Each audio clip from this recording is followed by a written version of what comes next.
Welcome back to the Annihihate podcast, a forum to discuss and combat student hate. I'm Michi and my brother Sammy is here with me. Today we have another prominent guest from my school district, San Diego Union High School District, or SDUHSD. Mr. Michael Allman is one of the 5 trustees for our school district. Together, our board of trustees represents and serves the families of over 13,000 students. Trustee Allman has given me permission to address him informally as Mike. Mike has served the San Diego board since the end of 2020, and his platform has always been students first. As mentioned in my previous podcast with Superintendent Ward, our district leadership and trustees are working together to incorporate an inclusive, tolerant, and anti-racist culture for students in my school district, which encompasses 10 schools, all high schools and middle schools. Like many districts around the country, we have unfortunately had several student-related incidents recently, including anti-Semitic incidents. Trustee Allman, Mike, proposed 2 resolutions in November to address anti-Semitism, as well as the overall protection of students from discrimination, hate, and racism. Both of these resolutions passed. Today's podcast will focus on these resolutions. Why were they needed at this time? How have our students and families benefited? And where can we continue this dialogue? So really quickly, I don't think I did you enough justice in my introduction. So can you give like a brief biography or description of yourself? Well, thank you, Michi, and what a pleasure it is to be here. So, I'm a businessman. After a 40-year business career across different industries, I recognize that I owe much of my success to a good education and a lifelong love of learning. I'm a product of both public and private education, having attended public high schools, a state university, and a private graduate school. So I understand the benefits of a high-quality education and a public education. When I was considering how I might give back to the community, I decided to run for the school board so that I could help make our public schools the best they can be. So I was elected back in 2020 and just had my 1-year anniversary. Glad to be with you this evening. That's nice. Yes, I'm so happy to have you here. So Sammy is going to start us off with our very first question of the day, and this is pretty specific to the resolution, the resolutions, plural, that you proposed. Okay. All right. So what prompted you to draft and propose these resolutions designed to stop anti-Semitism? Thank you for the question, Sammy. So a couple of things. I, as a board member, became aware of a couple of incidences that were conducted on our school property that were hateful and completely unnecessary. Mm-hmm. And in addition, I was approached by a group of Jewish families who pointed out to me some data that the Jewish community in particular has been the victim of an increasing number of hate crimes or incidences. And then lastly, I recognized district that our process for investigating these type of incidences is decentralized. It was up to the schools themselves. Mm-hmm. And I thought it would be better to have that become a centralized function where we could have one person who's responsible for collecting reports. They might be a trusted source that a student could go to.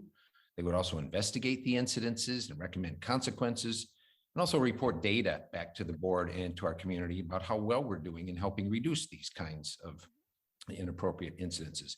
So Sammy, for those reasons, that's what prompted me to come up with 2 different resolutions. One, condemning, again, hate for all individuals, and in particular, protected classes, religious and sexual orientation, and other classes that the government has recognized need protection from hate. And also to create what we're calling this ombudsman, who will be the district representative to investigate and collect and report on these incidences in our schools. Yeah, and I think Dr. Ward even mentioned an ombudsman in her own educational experience. Speaking of all of these mechanisms that you bring up for exposing hate and all of that, have you learned anything from these formalized investigations yet, or is it still too early? So, interesting question. It might surprise a number of your listeners, the level of laws and the types of laws that cover these incidences. For example, I am not aware of whether the perpetrators necessarily have been caught, Mhm. who they are, or what the consequences are if they were caught. There are privacy laws and others that I think are very frustrating to me, for sure, and to members of our community. So we had an instance, for example, at one of our high schools where a hate symbol was spray painted in the bathroom. Yep. I don't know whether that student was caught. I think he was, but I'm not sure. I don't know whether they were expelled or not.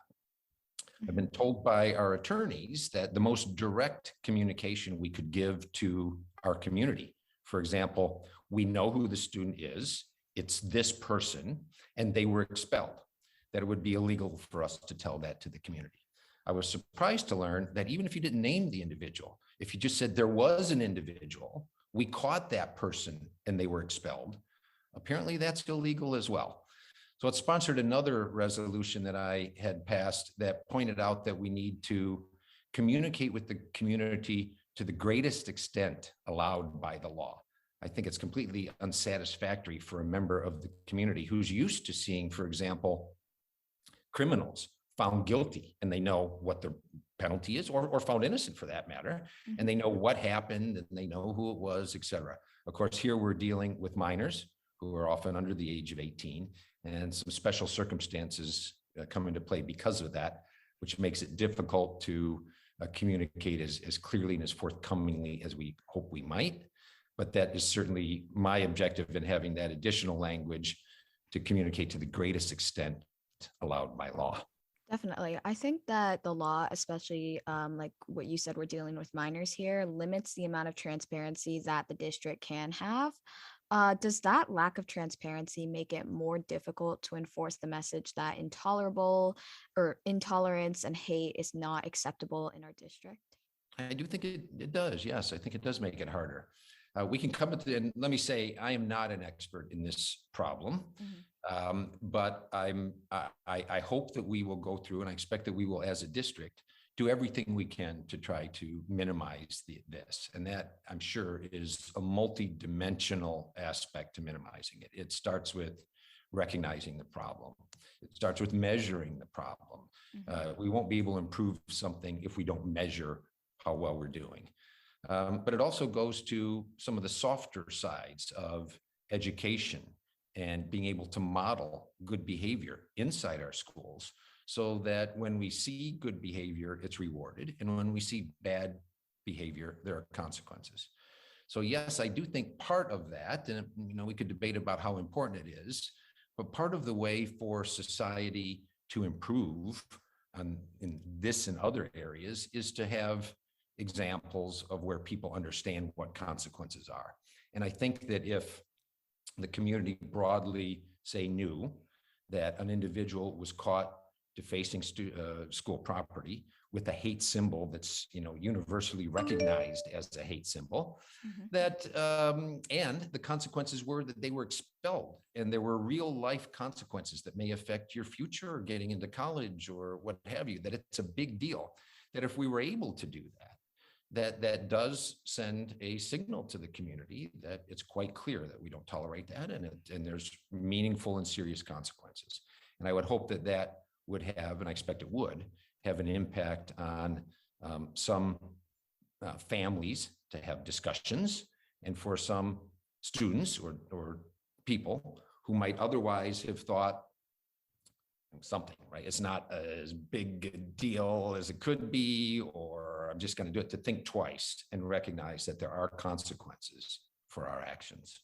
Yeah, I definitely think that like recognizing that there are consequences will prevent the like proliferation increase of these kinds of really terrible like hate crimes, hate incidents, stuff like that. And I think that it's definitely twofold, right? Like there are two ways to combat hate. One is to show like kind of fight fire with fire. That's a very simplified version of it, where like you show that there are consequences for being hateful. It deters people from being hateful. And then I think another way is that I guess I'm assuming has less like legal barriers, is to foster like compassion, awareness, stuff like that. Um, so overall, like I had the conversation with Dr. Ward last week on the recent on the most recent episode of the podcast about resources for students. So what is like the role of the Board of Trustees in promoting anti-hate, especially with regard to those resources like No Place for Hate, stuff like that? Yeah, so there is definitely a role for the board and the school district. I do think that the main source of improvement is likely to be in the family unit. The discussions that take place from parents to students, general upbringing and culture, and those familial bonds, I think, are the most important. But that doesn't relieve the district from its out to help solve this problem in any way it can. That includes providing mental health resources. I don't doubt that if we do have an increase in the number of incidents that's been happening around the country, that a driver of that has been COVID and our reaction to COVID, and in particular, keeping kids out of school for the better part of a year. We're social animals, especially when you're a teenager. You need and want to be around other people. And when you aren't there, it can cause a number of problems. So the district provides counseling, mental health services, those type of things that can be directed towards an individual who might need help.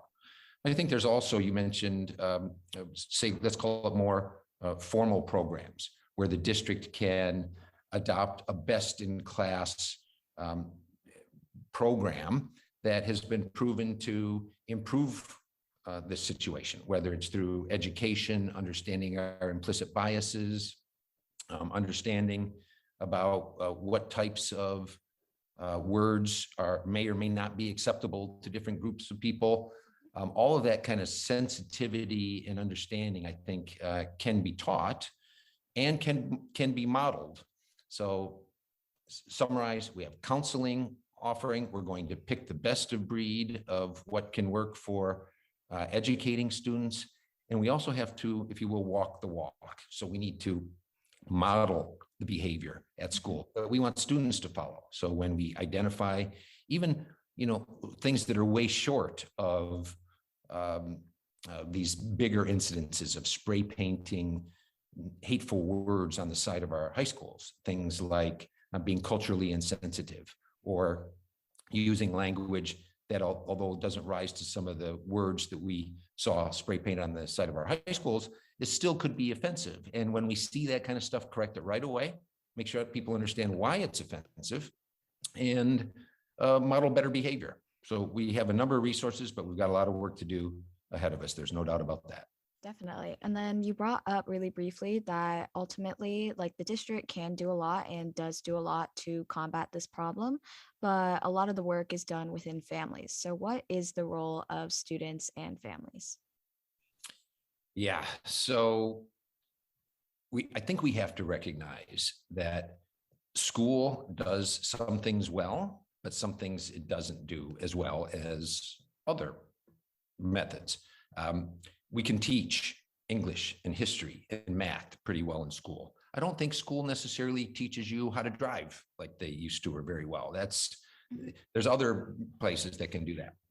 I think when it comes to some fundamental moral character and personal beliefs and knowing right from wrong, that's primarily taught outside the school. That starts when you're 1 or 2 years old in your familiar unit, and how you're brought up and how you treat people, and to treat people with kindness and respect, and to listen, and to, have a strong moral compass. That doesn't mean, though, that the district can't have an impact on that. And I think, again, that's where some of these programs, there's a number of them that are out there. We will go through an evaluation process to identify the characteristics of each one and choose the one that we think is best for our schools, so that we can model the behavior, make sure everyone understands what acceptable and unacceptable behavior looks like in our classrooms. That's great. So a lot of this is like done using like models, stuff like that, especially since there haven't really been like formal programs to demonstrate like being compassionate, being accepting, all of that before. And I agree with you. It does come down to like being good role models, showing like the correct behavior so that we can reduce this amount of hate. How can students contribute to this? I'm sorry, Michi, cut off the last 20 seconds. Just repeat the last question. Oh, that's my bad. Okay. How can students help, like with modeling, with showing others to be compassionate, stuff like that? Gotcha. So there's no doubt that humans learn through reinforcement. If we see someone misbehave, whatever it might be, let's think of the lighter stages of bullying, right? Where maybe you push someone or you laugh at someone based on, I don't know, what they're wearing that day or something that, you know, is meaningful and important. As a student, do you laugh and say, yeah, that really is kind of funny? Or do you say, you know, Jimmy, knock it off, right? So I think the student and students in particular, teenagers in particular, I believe, I can remember those days, they were a long time ago, but a very strong motivation is to feel accepted, to feel, you know, loved and part of a group, and not, on the other hand, being shunned and being seen as different and not part of a group. And I think if students recognize that there are ways where you can stand up with your own moral character and point out misbehavior of other students and say, you know, that is not cool, right? Don't do that anymore. And I think if there's enough critical mass of that, that hopefully students who might head down a path of making fun of someone or bullying someone or what have you, and, you know, worse, like we've seen recently, that they recognize that it's not cool and that it's not the thing to do to be accepted. In fact, the opposite is the case, that certain behaviors will lead to unacceptance as part of our group. So I do think students can play an important role there. Yeah, definitely. And I think that all of the stuff that you mentioned about like being an upstander, not a bystander, pointing out if somebody's behavior is unacceptable, stuff like that, while it is very, very powerful, like you mentioned, it kind of has to reach this like critical mass. So ultimately, who should students talk to about these issues first? Like teachers, counselors, or is it more effective to have parents speak to school staff and administration? Like, what is the best way to correct these instances of misbehavior, unacceptable behavior in its early stages? Yeah, boy, that is the tough question. And again, I'm not the world's leading expert in this, but I do know that it's going to take a concerted effort on multiple dimensions. I would put the family at the top and first, and parents need to have important discussions with their children. And it doesn't start with reacting to an incident. It starts with the earliest stages of development as a child, right? I'm reminded of a book, Everything I Need to Know I Learned in Kindergarten, which is worth a read. And it kind of boils things down to some basics, right? It's about basic behavior. Don't take what isn't yours. Don't push people, you know, listen and things like that.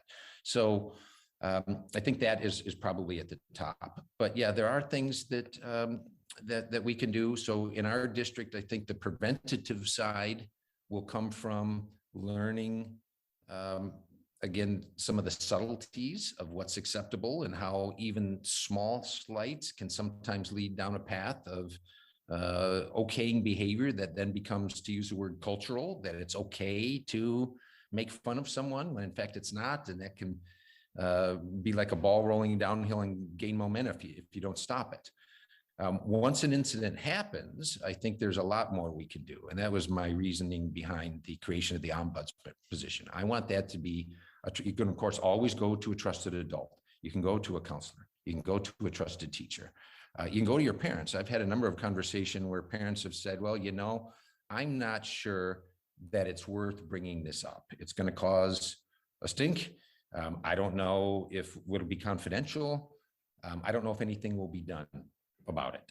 I want to move that away, and that's unacceptable. Part of what the ombudsman's role is to act as a confidential source to make sure that parents and students feel trusted that you can go to this individual and they'll do the right thing once an incident has happened, and not try to sweep it under the rug or to look the other way, but be honest and straightforward about investigating and coming to a conclusion. Yeah, that transparency is so important. And actually, I think Sammy had something to say on this. So, Um, yeah, okay. So I'm actually younger and I'm entering the school district, the San Dieguito school district next year. So um it might be actually a little harder for younger students or kids to advocate for themselves and defend themselves from hate, etc. So, oh, what should we do about that? Yeah, that is tough, Sammy, and I recognize that. I mean, we're asking, well, I guess the earliest in our district might be, some of our schools might be 11 or 12-year-olds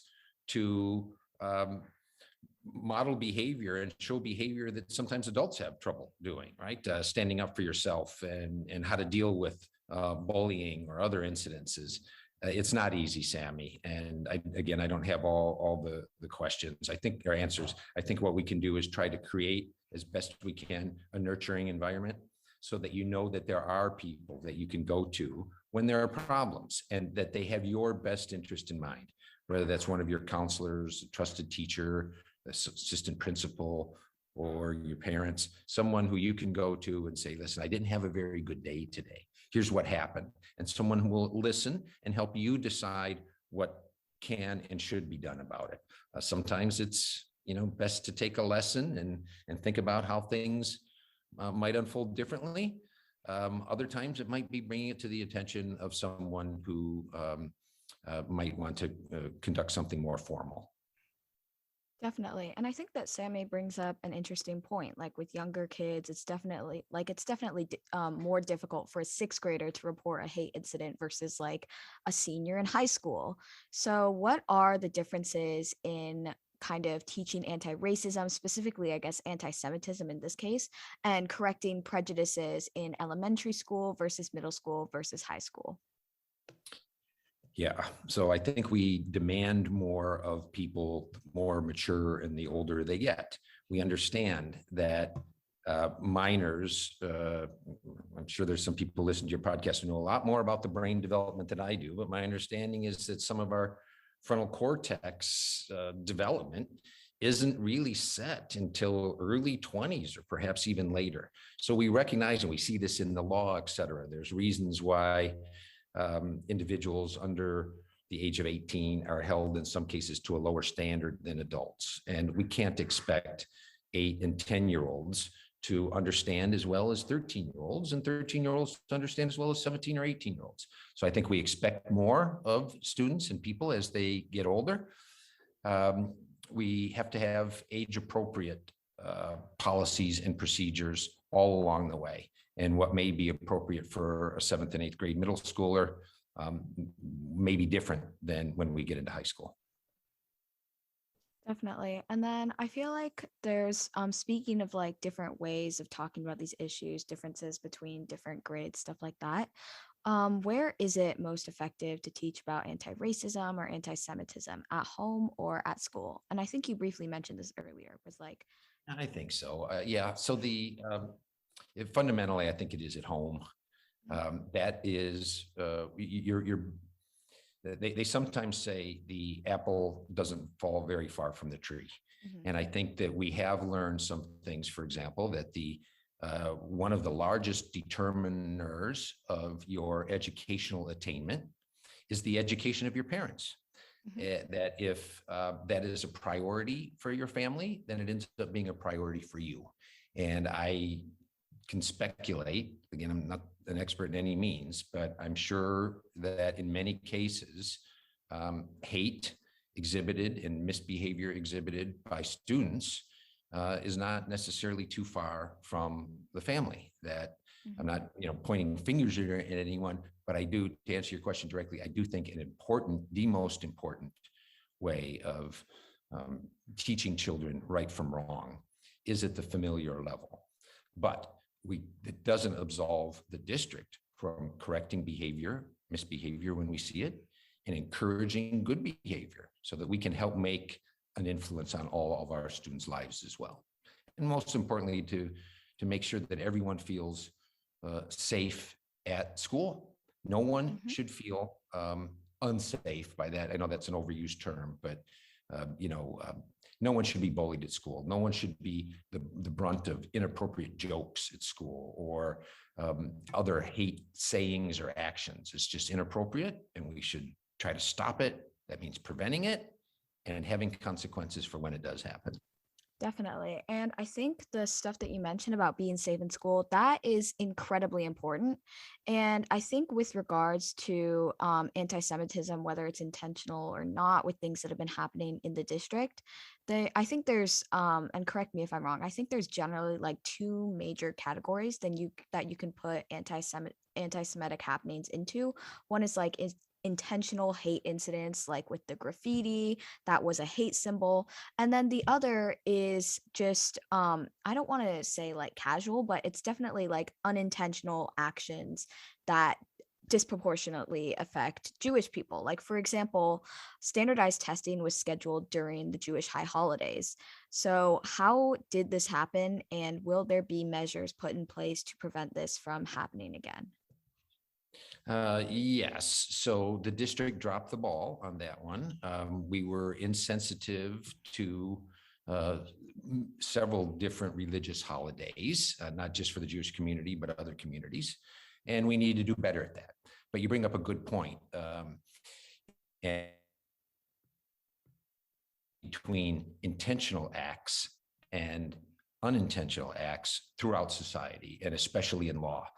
When you are in court charged with the crime, in many cases, guilt or innocence rests on the jury or the judge's determination of what was in your mind at the time. Were you doing something intentionally and knowing what you were doing, or was it something unintentional? I think we see that here as well. I will say with 100% confidence that the oversight by the district in scheduling was unintentional, that, we could use other words. It shouldn't have happened. Neglectful, but it was not intended to be a slight. Now, nonetheless, it did cause a problem, and we should try to fix that now that we know that it happened. So what I did was did some research and went to actually some colleges and universities who have I found a couple of good resources where they specifically highlight all of the religious holidays for the major religions, and I put them all in a single document and sent them to the superintendent.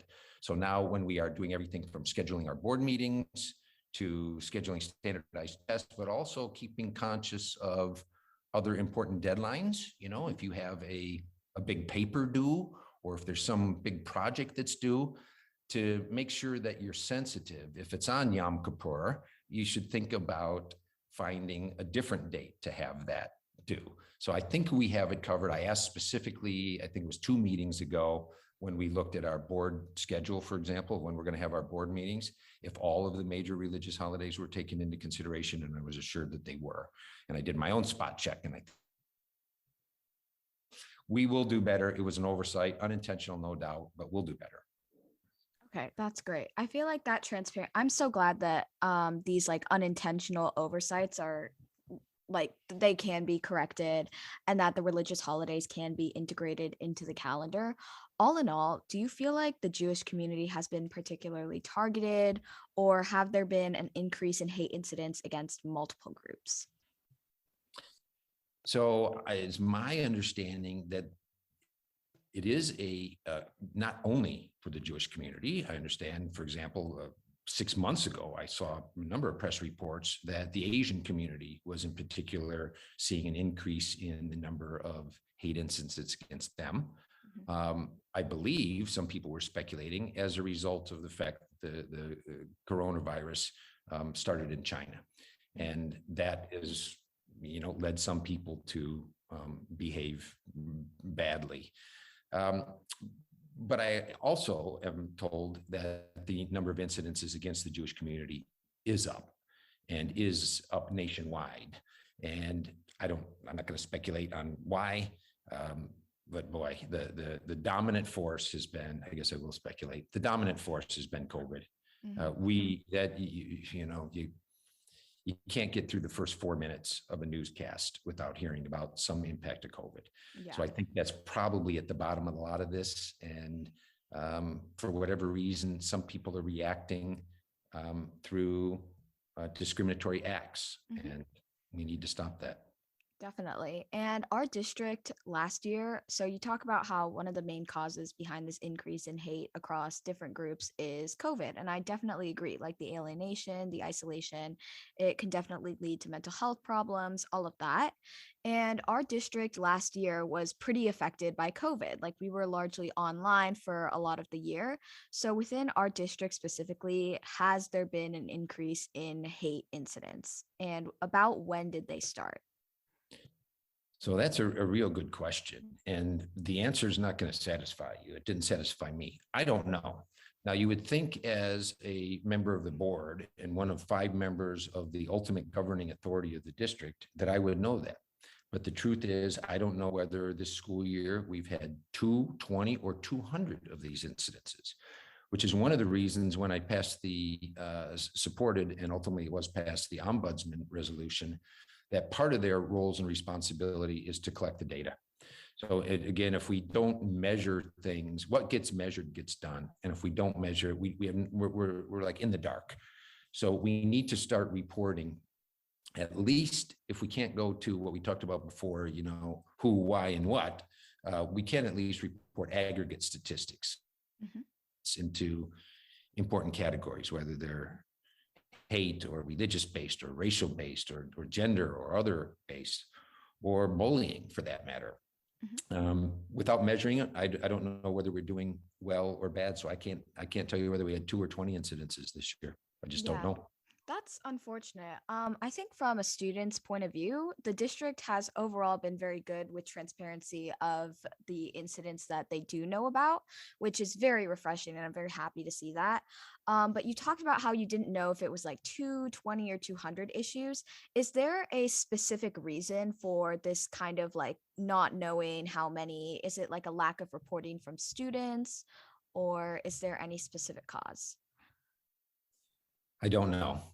It may just be mostly history Mhm. and culture.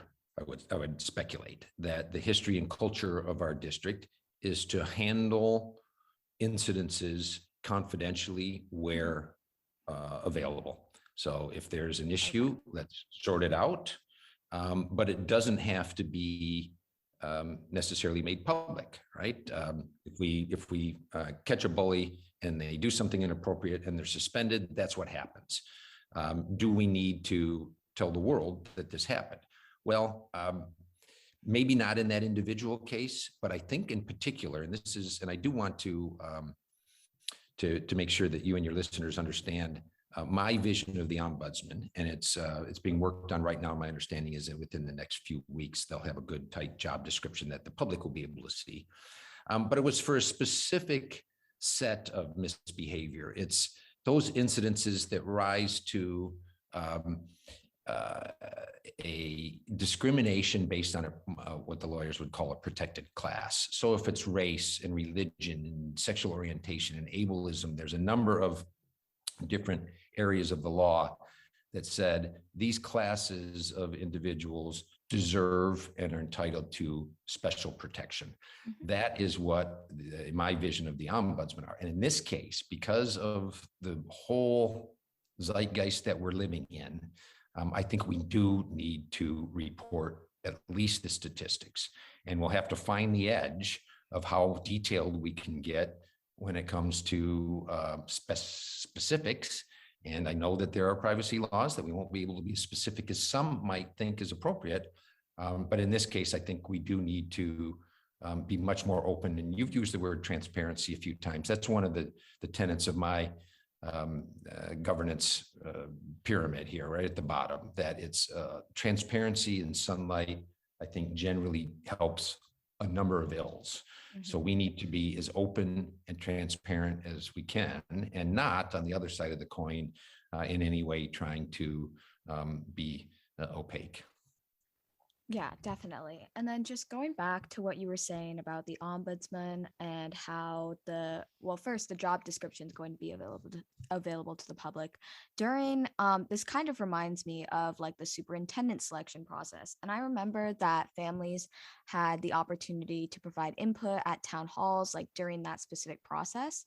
And I think that that yielded very good results. Dr. Ward is an incredible superintendent.